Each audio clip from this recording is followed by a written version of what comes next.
Good afternoon, everybody. As people are trickling in, I would like to introduce our speaker today. For those who don't know, Phillip is and I'm multitasking here as I'm letting people in. Phillip is the founder of Astress Marketing. They are focused on helping agents and teams generate quality leads through PPC, SEO, and other strategic marketing systems. Phillip and Astress Marketing have over a decade of experience in marketing, and they have a very impressive track record of managing ad spend and SEO and doing their marketing strategies. And today, Phillip is going to be getting very tactical with you all. So he's being very generous with not only his time, but his knowledge in sharing how to create a Google ad for those of you who have been wanting to know. I have personally been wanting to know. It's a very just very elusive subject to us all of creating a Google ad. Facebook, pretty much easy peasy. If you maybe not necessarily the Facebook ads manager, but we know enough to get by to be dangerous. But Google ad is a different story for a lot of us. So Phillip, thank you for taking the time to share with us all how to create a Google ad and getting tactical. So everyone listen up. Watch, it is being recorded, so if you need to come back to it and slow down and pause, please do. And if we run out of time, Phillip does have the slide deck to share with us afterward if you need to come back, and we'll be happy to share the slide deck. So feel free to post any questions throughout the session in the chat. If you have any questions, I'll be helping manage that chat while Phillip is teaching how to create a Google ad. And with that said, I will let you take it from here. Awesome. Thank you so much, Elena. So I'm going to do a screen share. So let me know if this is all good. Let me go over. Can you see my slideshow? All good. Okay, awesome. So yeah, I'm not going to take a ton of your time today. So we'll probably run around 25, 30 minutes, maybe a little bit less. For this one particularly, so today, this is kind of stuff that we're going to go through. So we're just going to give a very brief overview of what pay-per-click is. I know not everyone knows exactly what it is, so we'll just kind of give a brief overview of it so you understand. And then, of course, we need to go into the benefits, like why should you actually care about it? Why are tons of agents probably in your location doing pay-per-click and yielding really good returns? And then what makes an effective campaign? So this is kind of where we're going to get into the particulars, pretty specific with like keywords and campaigns and ad groups and ad copy and so on and so forth. And hopefully you can walk away with some actionable things if you were already doing it or if you're going to start doing it. And then just some common mistakes. So I've a lot of people I've seen. I've looked over their accounts, and I just see a lot of these common things that I really want you guys to avoid if this is something that you are looking into doing yourself. Even if you hire a company, like now you can kind of speak knowledgeable or at least know what you're kind of talking about. And as Lana said, if you have any questions, feel free to put them in the chat, and she can stop me, and I can try to answer them. But okay, so what is pay-per-click? It's a big subject, but for the most part, it's kind of as it sounds, right? It's a form of online advertising, digital marketing, where an advertiser, so myself or you, we pay a fee to either Google or someone else every time our ad is clicked. So an ad could theoretically be seen online 1 million times, and you wouldn't pay for it. Those are called impressions. We're actually only paying when someone clicks that specific ad. So that's one of the reasons people really like it.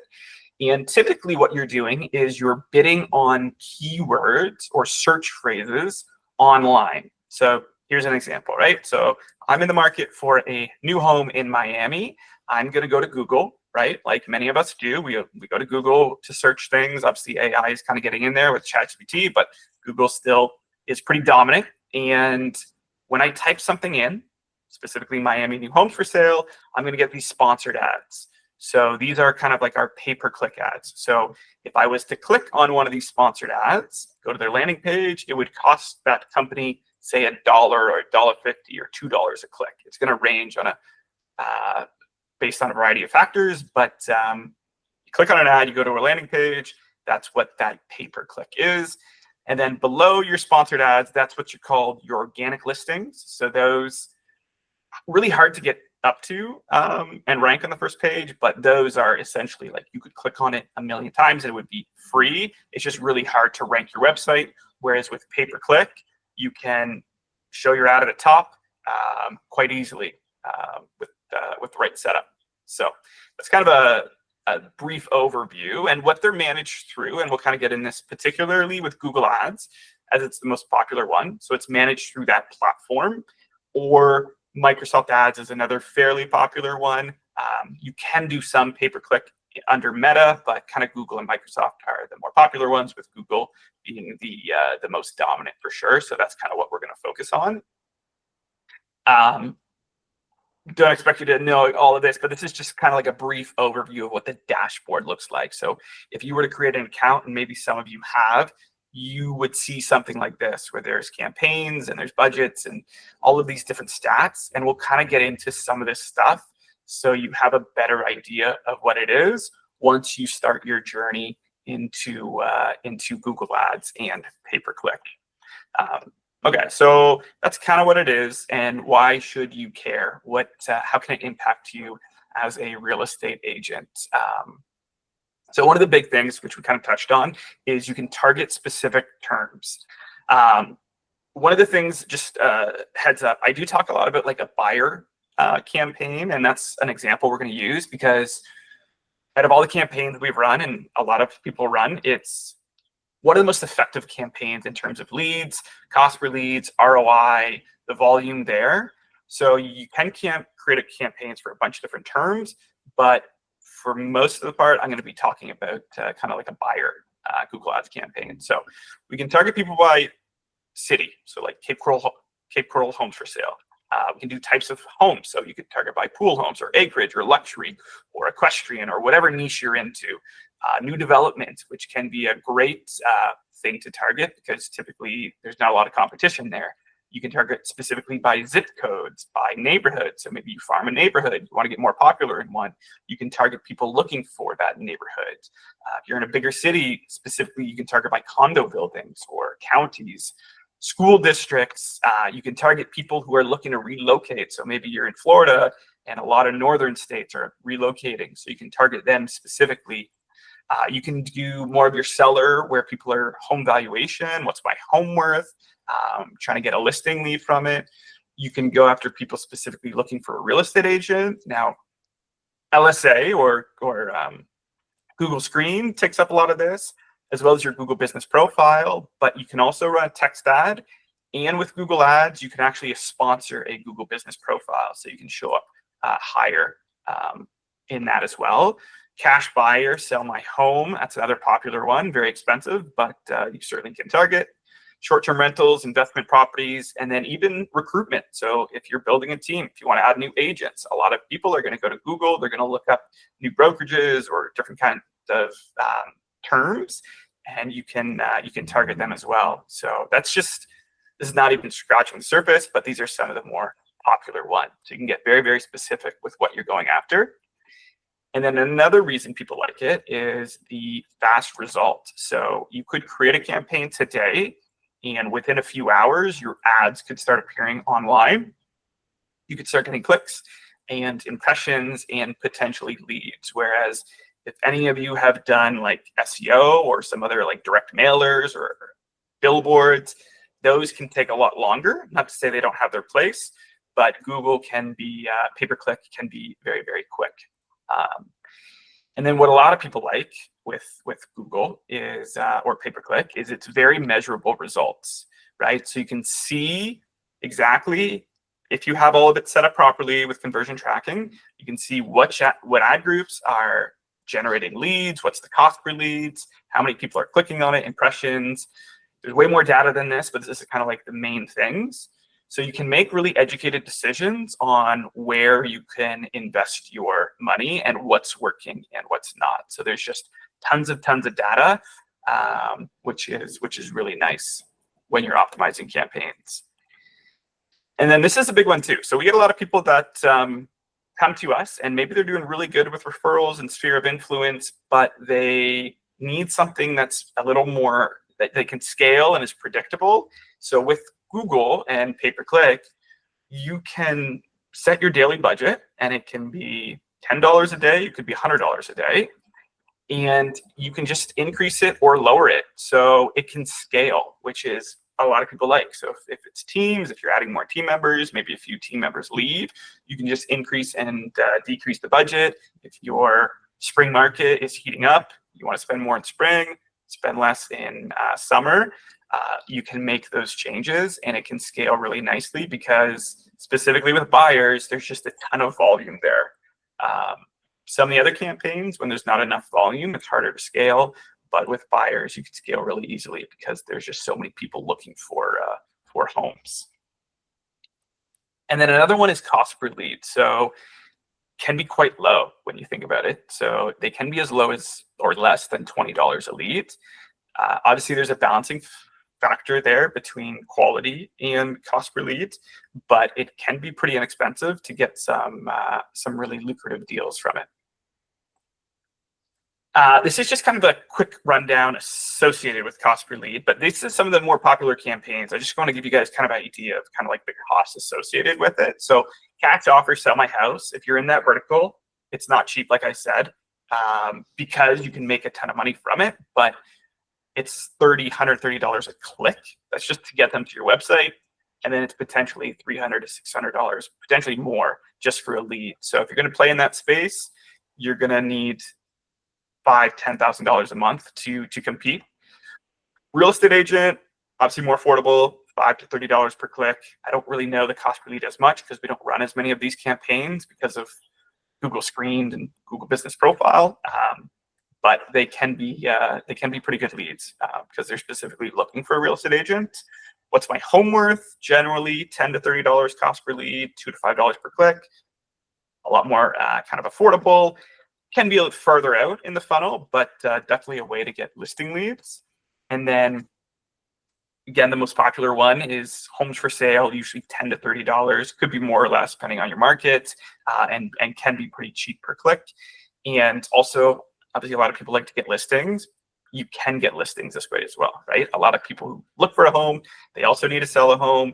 You could layer on demographic targeting where you tell Google you're only targeting people who own a home. So that's another way to do it. So there's just a lot of options and flexibility. And then finally, there's high intent there, right? People have gone to Google for a reason. They've gone to the search engine for a reason. Sure, right? They could be 6, 12, 2 years down the road, but they are typing it for a reason, and your job is to find out. So the quality can certainly be there versus sometimes with Meta or some other things, they're just kind of scrolling and then see a pretty home. Not to say there's not a place for Meta and that kind of stuff, but from what we've understand, pay-per-click tends to be a little bit better quality there. Okay, so what makes an effective campaign? Now, maybe you're sold on it, you want to get going. What are some of the ways that you can really create an effective campaign? So it kind of starts with the right website. And some of these things you guys probably already know, so we can kind of go through them quickly. But you need a professional designed website, right? You need to work with a professional, be a professional, or work from a platform. There's tons of platform providers, there's Real Geeks, Sierras, there's Lofties, Agent Fire, all these kind of stuff. So you need to have a professional design. Needs to be user-friendly, which if you have a platform, this is kind of already built in, but people need to get where they want to go quickly. They don't want to wait around. Needs to be responsive, which most of them all today are. They need the information that they're coming for, right? So if it's a homes for sale in Cape Coral with a pool, that's what they better see. Or if it's recruitment, they better see why should they join your team? Or if it's a real estate agent, why should they contact you? For buyer campaigns, which we'll get into, forced lead capture is a must, right? We need to get their information and we need to get it quickly in order to get the highest ROI. Contact information, obviously, to contact you needs to be quick. If it's over than 3 seconds, I think your bounce rate, so people leaving, is going to go up tremendously. So it's got to be a quick loading website. And then again, for buyers, you need an IDX feed, right? You need to be able to show them the homes. So here is just an example of a landing page. This is on a Real Geeks platform. for Cape Coral Homes for Sale. So you can see you're showing the properties right away. They don't have to go searching again. They have some request a virtual tour, so like a CTA. And then once they click on a property, they're going to get this lead capture that pops up. And then that lead is going to funnel to their CRM. And then hopefully one of Elena's workflows is going to kick off and capture them for you. But you need kind of one of these, you need this lead capture. This is an example of a landing page. So maybe you guys heard of Carrot websites. They're really good for cash offers. So if that's one of the strategies you want to do, I would recommend looking into them. This is a real estate agent focused landing page, and it's got a form, right? So you can fill out your information right away. You can text them, you can email them, and then just has some information as how they can help you. And then this is a what's my home worth. So again, right away, put in your home address. You can get your valuation in 30 seconds, so you're going to get a lot of leads this way. So these are all very important components of, you need to have the right website, because you could have the best ad campaign in the world, but if you're sending it to a bad website, then it's all going to be for nothing. Okay, and then the next thing is, so we have our website. Now, how is the campaign set up? So this is kind of where we'll get into some of those details. And before we do that, let's just quickly talk about the structure. So it's kind of like a hierarchy where your campaign is your overall goal or your budget. So for example, like Cape Coral, that could be our campaign name. That's the city we're targeting. And then under that campaign, we're going to have our ad groups, and those are organized in related keywords and ads. So they're all going to be related to each other. And then the keywords also going to be related to one another in our ad group. They trigger the ad when someone searches that word. The ad, of course, is the actual message people see, and then the landing page is the web page people land on. So this is kind of some of the verbiage that you'll see when you start a Google Ads campaign. Okay, so we're gonna just run through an example one, just so you can have some real life examples. So the campaign we're gonna make is Cape Coral. The ad group we're gonna make is Pool Homes. So first thing we need to do, and these principles apply for whatever campaign you're doing. So if it's a seller campaign, if it's a real estate agent campaign, if it's another business, same principles apply. So you need to choose the right keywords, right? So if it's about pool home, all of those keywords need to be about the pool home, right? As you can see in my example, they're all about Cape Coral and about pool homes. So that's really imperative. And you can see these different match types, which once you get into, again, it's going to be more clear, but there's 3 different match types within Google. So there's broad match, there's phrase match, and then there's exact match. The broad match Google will get really aggressive with what they think is related to it. So you may type in Cape Coral Pool Homes, and they might think, Cape Coral Homes, that's good enough, or Fort Myers. So they get really aggressive with it. So we don't really like broad match, especially if you have a smaller budget.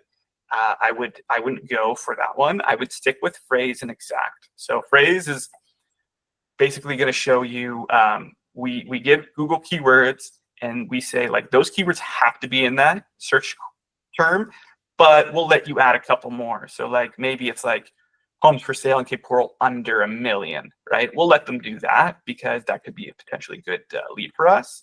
Whereas exact, it only shows your ad, only those keywords. They could be slightly different order, but they're not going to add any different keywords to it. So if you're on a pretty tight budget, exact is the way you want to go, so that you are only getting this really, really good traffic that you've already outlined. I have a question, Philip. Do you mind Yeah. if I ask? Does Google ever show you keywords that you missed out on that people searched that were similar? Yeah. So, well, I'll show that in a second, but that's why phrase match is pretty good, because it kind of spurs on different ideas, right? So then you can kind of get new ideas. So maybe it's like Cape Coral Homes with a hot tub. Maybe they show that. And then we're like, oh, we're seeing that a lot. Maybe I can create that landing page, right? And now I'm getting a really, really particular ad that I guarantee almost no one else is doing. So you can really get good ideas. But then the other thing, Elena, is doing keyword research. Which I'll get into in the next slide. This is just a reminder. We do see this all the time where people create ad groups and they'll talk about townhomes, condos, and homes for sale all in the same ad group. And that is not going to work because your ad copy needs to match your keywords and your landing page needs to match your ad copy. So if you're talking about townhomes and condos and just homes in general, yeah, they see an ad about, say, just normal homes or single family, and then the landing page, that's going to be a bad experience and cost them a lot of money. So everything's got to be really kind of tight together and all in the same theme. But so for the keywords, right? Two tools that we generally use. So you can use ChatGPT, right? AI is obviously pretty good at this. And here's a prompt that you can steal to give you some keywords.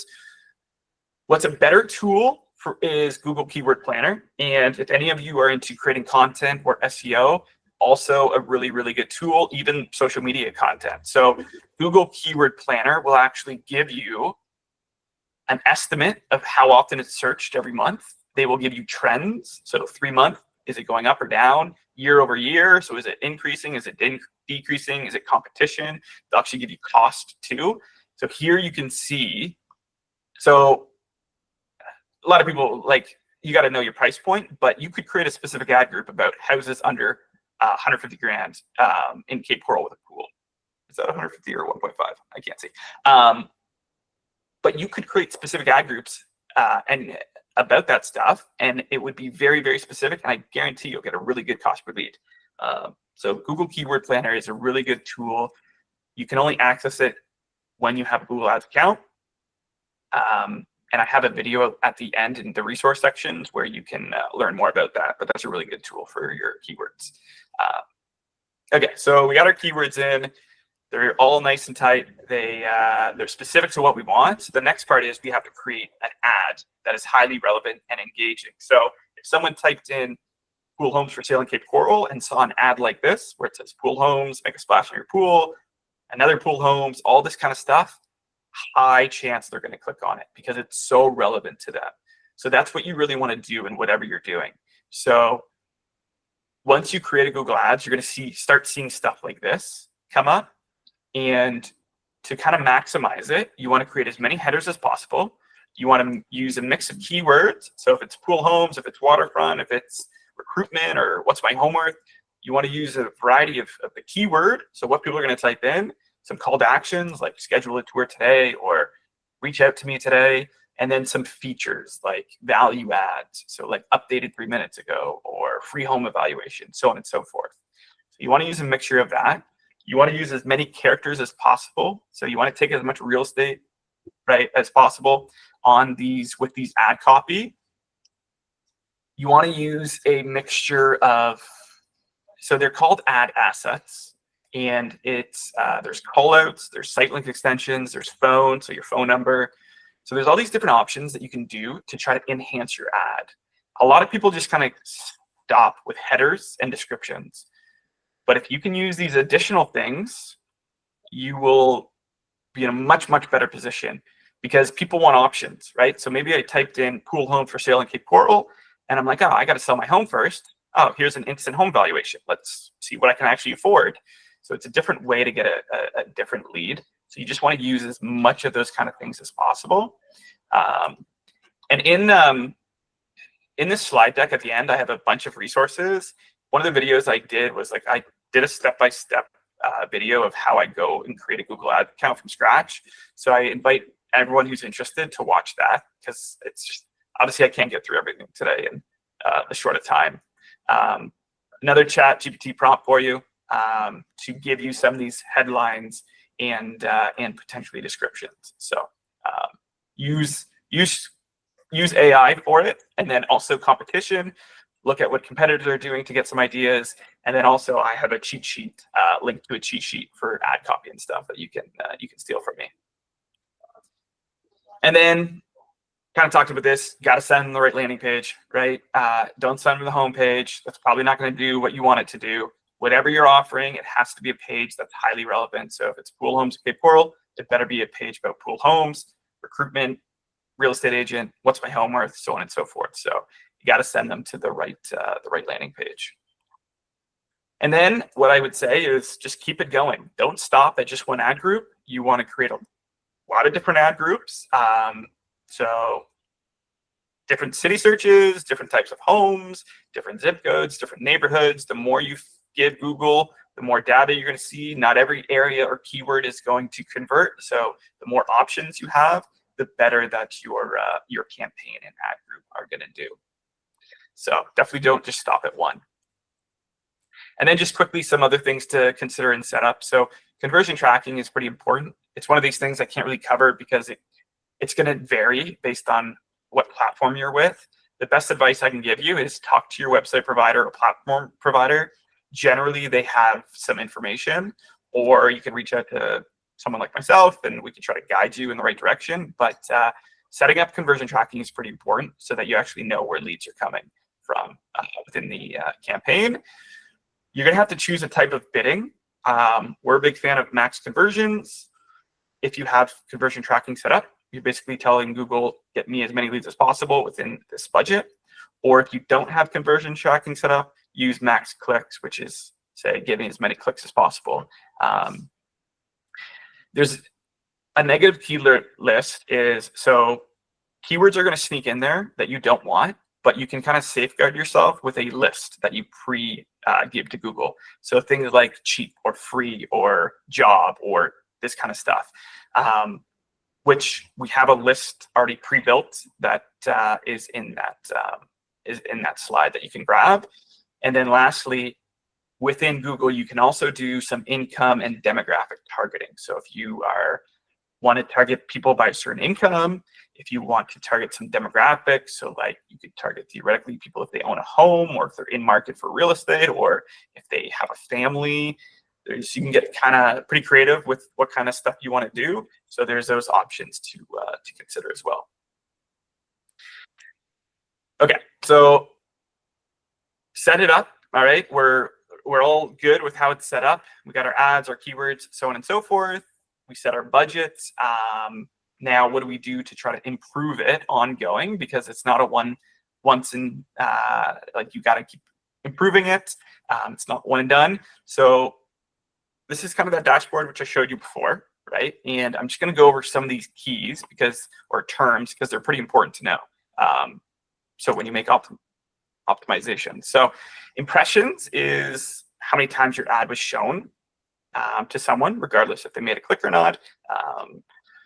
Interactions is when they actually clicked on the ad. So it could be a call or it could be a click. Interaction rate is just interactions divided by impressions. The average cost is how much you paid per interaction. So you can kind of see it here. It's going to range based on the keyword, competition, so on and so forth. The cost is the total amount you spent on that particular campaign. So cost times interaction.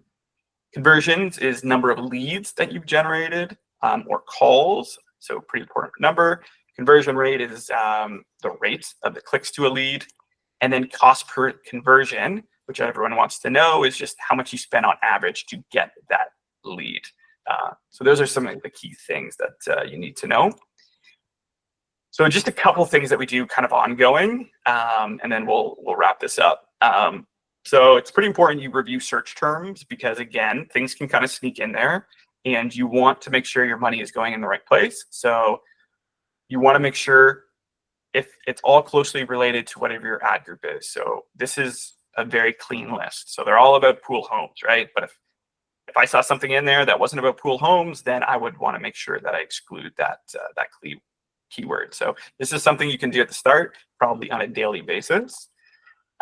Similarly with keywords. So certain keywords are going to do well and certain are not going to do well. So over time, we can then pause those keywords so we're not spending money on them, right? So for example, this one, pool houses, Cape Coral, is $14, where these two are $8. So maybe I want to pause this one and more money will get funneled into these ones that are higher performing. So that's something you want to do on a fairly consistent basis. You need enough data, so like 30, 60 days worth of data to kind of make those decisions.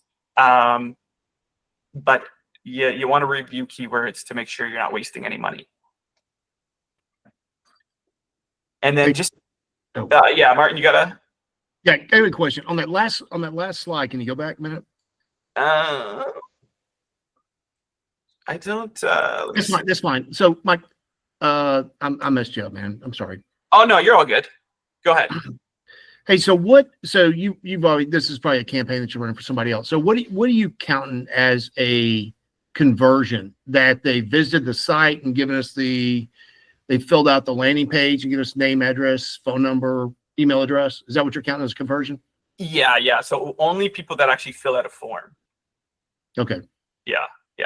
Google will kind of like, they do have like, they'll set up automatic conversions for like page view and stuff, but that's not a true conversion, right? Or at least in our sense, we're strictly doing leads as conversions.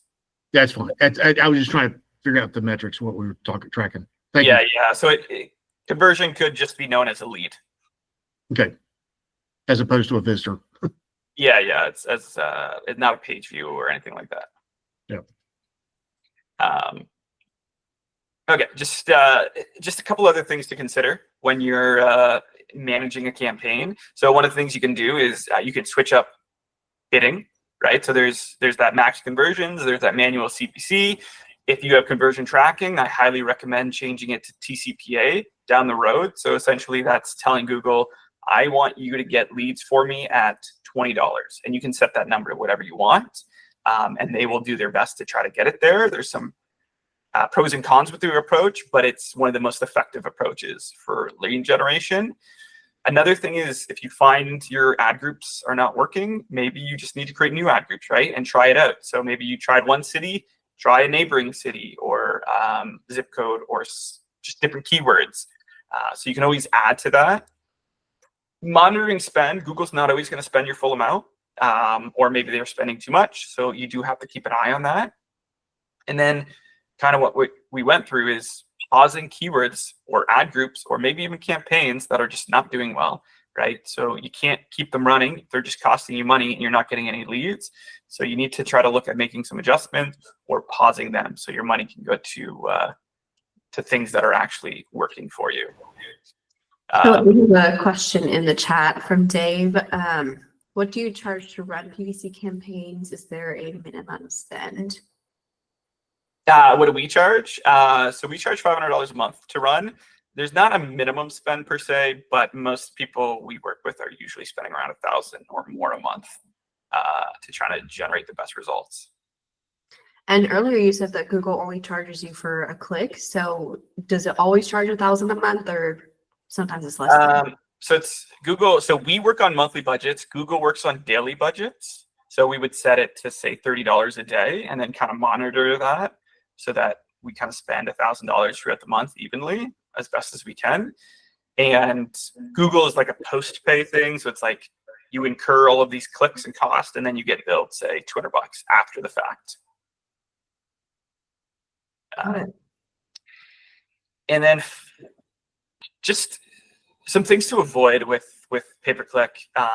So it seems kind of odd that I'm doing Google reps and Google recommendations, but the reps will try to, typically their goal is to get you to spend more money from what we found.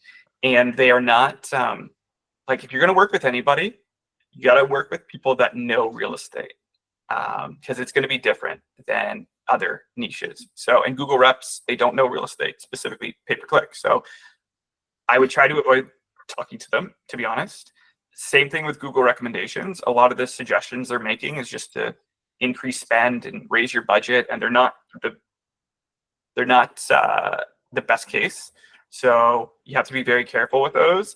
And then what we often see too with people who run it themselves is they just over optimize. They're just making so many changes and they don't let the data kind of dictate where they should be going. So you got to give it enough time before you make some of these adjustments. Yeah, and these are just some of the resources that I've added, because again, I couldn't really go through everything, but I took a video of me just going step by step through creating it. Here's more about ongoing optimization and showing you the dashboard. This is just a blog that you can look at. This cheat sheet, so if you're going to do this yourself, this cheat sheet is extremely valuable. It's got a ton of ad copy, keywords, structure that you can just kind of take from me. These are just the different bidding strategies kind of further explained.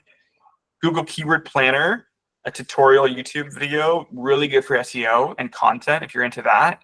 and then that negative keyword list so that you're not wasting any money that you can just apply, which is really important. So I have that, and then I show you how to actually apply it.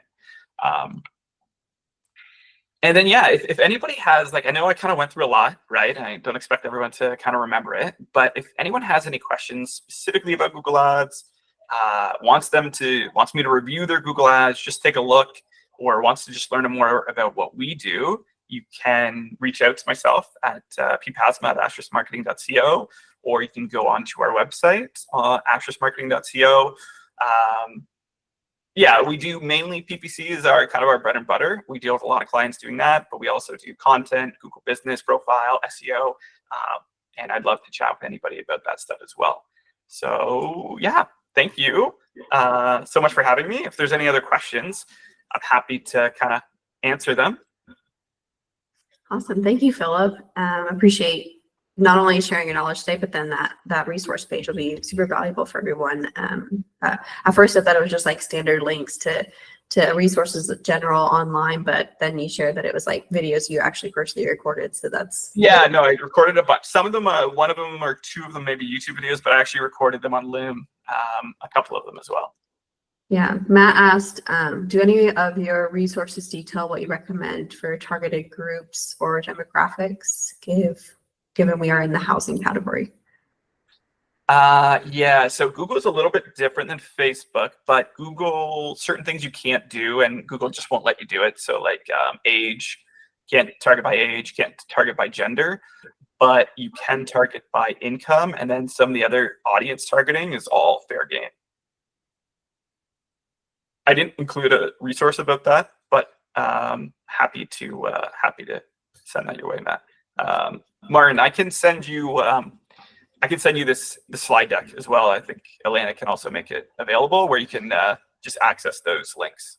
Yeah, you can either email Philip, or everyone who registered will get a copy of the slide deck and the resource page.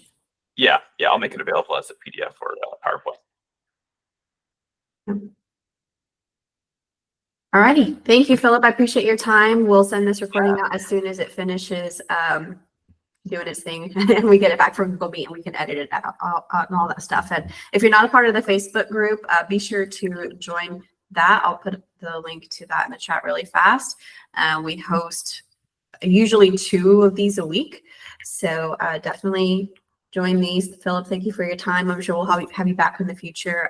You're very much a valuable resource in this this space for sure. Enjoy doing it.